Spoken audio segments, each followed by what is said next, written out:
Hello everyone, welcome back to my channel. In today's video, I will show you how to use Instacart's grocery list, favorite list and reorder features. Let's get started. First, open the Instacart app on phone and make sure you are logged into your account. Now let's start with favorite items feature.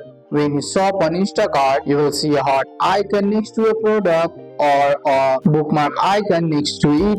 Tap the heart or bookmark icon to save the items as a favorite. This is useful for items you buy often. Later, you can go to favorites and quickly add those items to your cart without searching again. Next, let's talk about the reorder feature. If you place the same order often, this feature saves a lot of time. Open the Instacart app on your phone and tap on profile at the top. After that, tap on orders. Choose a past order, then tap buy again or reorder. Instacart will add the same items back into your cart. You can edit quantities or remove items before checkout. It is a helpful tip. Price and availability can change, so always review your cart before placing the order. Using grocery list, favorites and reorder together help you shop faster and avoid getting items. And that's it. That's how to use Instacart favorite item and reorder features effectively. That's all for today's video, guys. I hope you guys like this video. If you want this video helpful, drop a like, subscribe for more videos. Thanks for watching. See you in the next one.